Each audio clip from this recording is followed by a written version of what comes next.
Hello and good afternoon. Elections in Uttar Pradesh are just months away and political activities are on full swing now. The Yogi Adityanath government is eyeing a second straight term on claims of ushering a never seen before development and putting a full stop on crime and corruption in the state. Meanwhile, several pre-poll surveys have predicted a comfortable victory for the BJP. On the other hand, they have also predicted a major loss of seat share for the BJP, which might come as a direct benefit for the Samajwadi Party. Today, we have with us Uttar Pradesh MSME Minister and Senior BJP spokesperson, Sidharth Nath Singh, who will answer a volley of questions on the upcoming elections. How well is the party prepared? And the series of allegations leveled by the opposition. Hello, Sidharth. How well is the party prepared for the upcoming elections, sir? The party is well prepared for the upcoming election, and rather, BJP is not one of those electoral bodies which start preparing for election 3 months or 4 months before the elections come in. Rather, we are one who, when we took oath in 2017, the roadmap was laid for the 2020-22. Keeping that in mind, the party high command and the decision body making, they in fact selected. That was the basis of how you select your CM face or CM candidate. So that's how we started rolling from there. Then the party being in government, obviously anti-incumbency does set in. But in order to overcome anti-incumbency, what were the steps to be taken were charted out in consultation, obviously, with the chief minister then, and a roadmap made, and we have been working on that. So the party, on one hand, when the government is concerned, has been working on the Sankalpat. That's how the government fights the anti-incumbency. At the same time, the party cadre needs to be groomed, or party they need to be well oiled. So it's not one of the elections. It is a continuous process. So that continuous process has been on for last 5 years. Samajwadi Party has joined hands with Rashtriya Lokdal and Om Prakash Rajbar's SBSP. How do you think this might have an impact on the election results, especially when it comes to Western Uttar Pradesh? Well, I really don't see that to be a big challenge to BJP.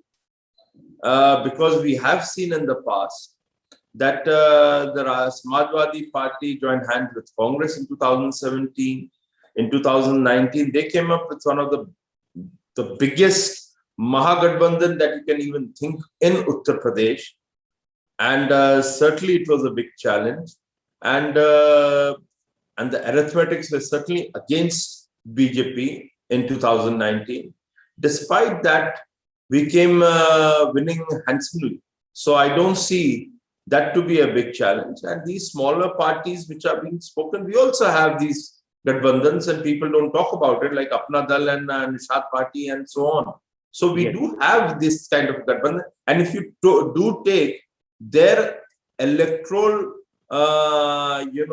influence percentage-wise of Apna Dal and Nishad Party is far greater than what we are talking of RLD and Om Prakash Rajbar.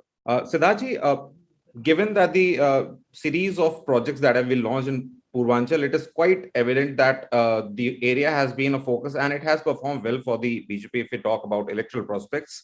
But Azamgarh in Purvanchal has been a major challenge for the BJP. In 2017, the party lost 9 out of 10 seats there. How do you think to recover on these seats now? You see, the issue is how do you reach out to them? Now, since Modi ji has come in, he has changed the kind of politics to be done, and it's a very development-oriented politics. Now, he has tried to reach out to these, socially deprived communities or the caste system in Uttar Pradesh, through various schemes which they have been for last 70 years they were deprived of. Only announcements were being made, be it Congress, BSP or SP. So they started feeling that no, we were aligning with those parties, thinking they are our messiahs, but actually they haven't given anything. But here comes a party whom we never thought of voting, but they have been continuously giving, be it Ayushman Bharat, then toilet schemes, then you look at the Pradhan Mantri Awas, the Garib Kalyan Yojana, then many others, so Ujjwala Yojana, so you can keep counting of them, and they have been well executed and delivered by the Yogi government. You see, that is equally important in a state, or let's say in the federal structure. So BJP government has delivered extremely well, and we, through these schemes of the Prime Minister initiatives, the outreach has been phenomenal to all of them. Purvanchal, for a variety of reasons since independence, has been missing on that. So this outreach is certainly going to help us. We have seen it in 2019 also. And this is going to be the impact in 2022. And with all this kind of development, social schemes, and the party cadre being geared up to, at the booth level, all this will put, we'll have the benefits coming to the BJP in 2022. Right. On one hand, Yogi Adityanath government, your government has claiming, it has claimed that they have managed the COVID situation in the most, best manner. The opposition, on the other hand, has been cornering the government, has been alleging that the COVID mismanagement.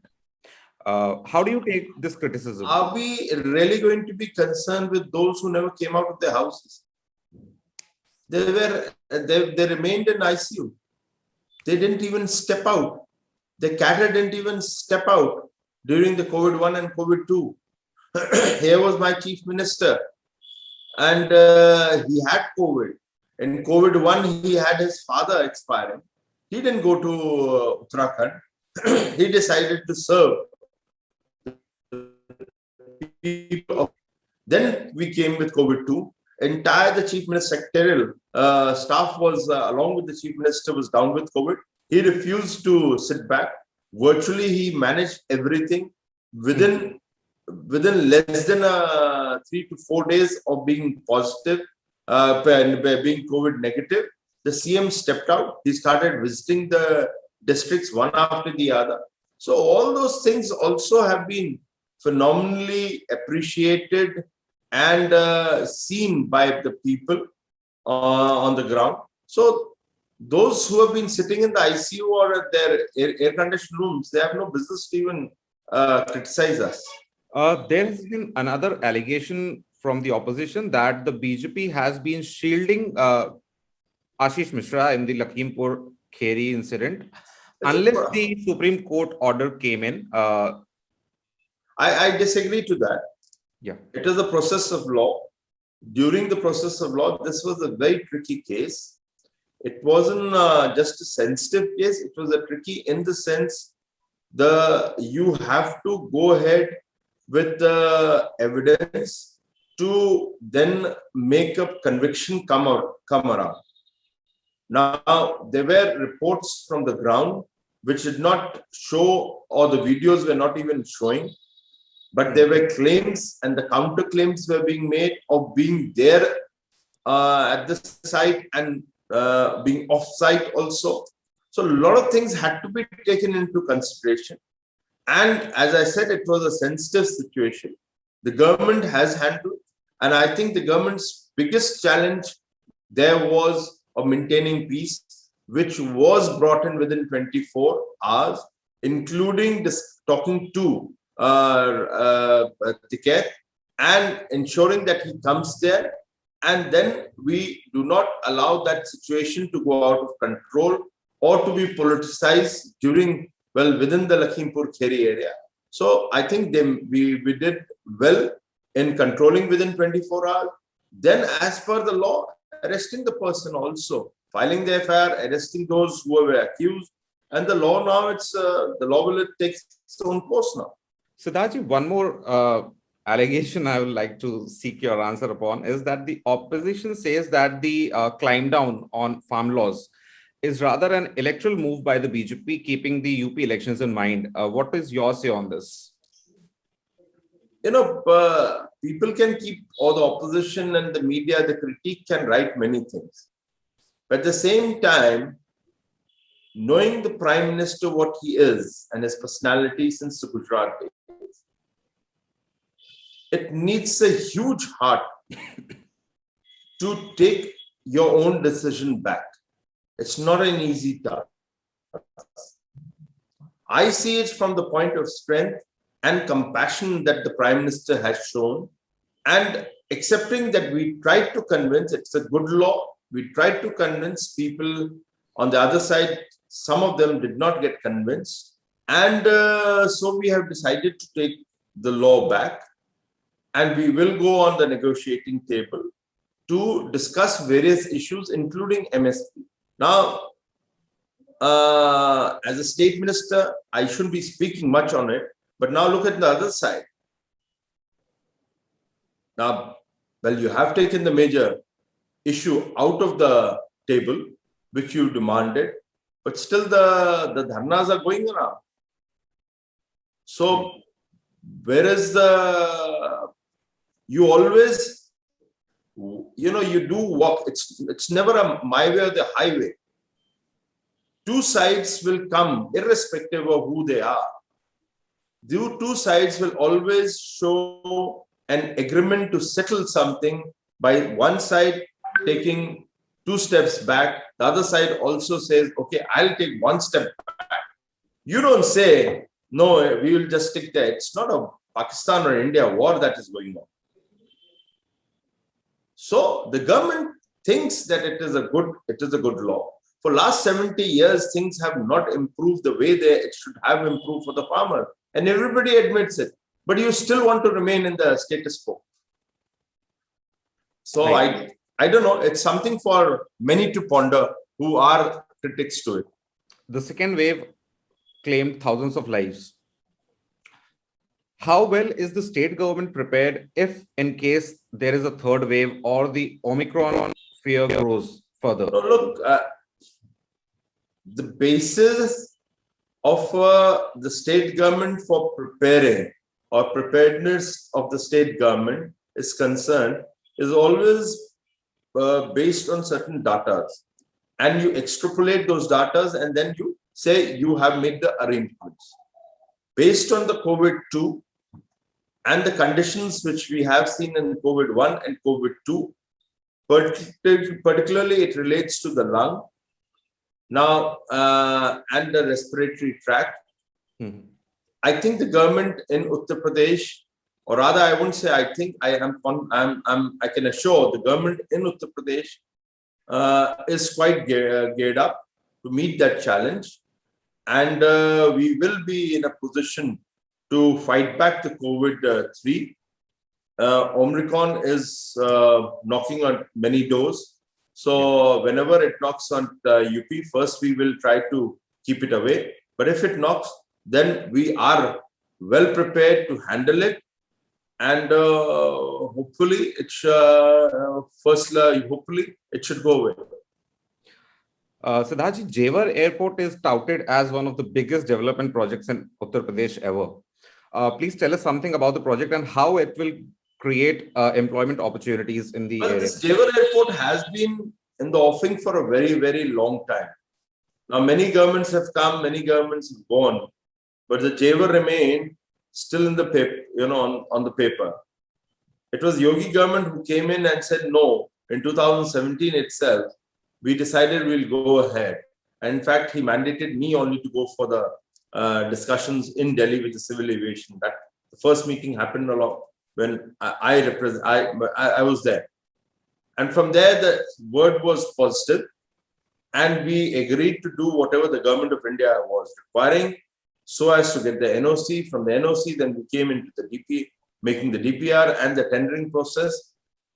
Had it not been COVID-1 and COVID-2, perhaps you would have seen the runaway in 2022. That is how we had targeted ourselves. But unfortunately, because of COVID-1 and COVID-2, the Zurich airport people refused to come almost for a year and a half to come and even sign the agreement and take the process forward. So that has been a big delay. But we are quite hopeful by 2024 it will happen. And we have estimated the traffic flow of the Delhi airport. Looking at the way it has been, the footfall has been going up. We have managed, or we have catered to all to 4 runways in this, expandable to 6. And then we have looked at how it can be made into a big logistic hub, because the dedicated freight corridor, east and west, crosses almost next to the Jewar airport near Dadri. And we are ensuring that the infrastructure, the expressway, is all touching the Jewar airport. Be it, already there is Agra Expressway, and then there is also a Yamuna Expressway built by the previous government. But we have also got the connectivity for the Ganga Expressway crossing it, then Ganga Expressway touching with the Purvanchal Expressway, Bundelkhand Expressway also coming. So all those things are being looked into it, including the MRO, the maintenance repair operations of the aircraft, because most of our aircrafts are going to either Singapore or Dubai. So that's been catered to also. So I think it will be a win-win for everybody. And certainly with the logistic hub, the passenger traffic coming in, it will give a boom to the hospitality sector in there. The Noida will become a big hub, already turning into an IT hub. It will turn into many other hubs, because we have planned around the Jewar airport, the medical park, the textile park, we have got the MSME park, the toy park, all that is coming up. And some of the parks has already been, they have been allotted to those associations who want to promote it. And so there are many things which are happening around Jewar. So I particularly feel that will give a huge boost to the Western UP, districts, and certainly add to the GDP of Uttar Pradesh. The second wave obviously hit all the businesses, all the jobs, all employment opportunities. How is the government planning to help the MSME sector, help small businesses? We have done enough. We have done quite a bit along with the central government. We have aligned with the central government also on, for example, the credit guarantee scheme itself. Almost 441,000 units, existing units, where they got this credit, they became the beneficiaries to the credit guarantee schemes of the central government, and about 20,000 crore worth of guarantee scheme benefits were given to these 441,000 units. So that's one thing. Similarly, during the COVID, we ensured that none of the factories went into a lockdown, except that initial period when it was a national lockdown. And they continued manufacturing. We ensured the gate passes, the transportation issues were all being addressed by the government, so that they remained hassle-free. Particularly for the workers you can say the industrial area, or within the big industrial area, we provided with the vaccination program for them, so that they remain. So, and along with that, most of the things have been brought online, where the MSME sector is concerned. We have in fact given them cloud-based softwares for them to file their returns and train them on GSTs. So many efforts have been taken by the UP government, including 72 hours clearance to be given for any online application which comes for setting up an MSME unit in Uttar Pradesh. Thank you so much, sir. Thank you so much for your time, Sidharth ji.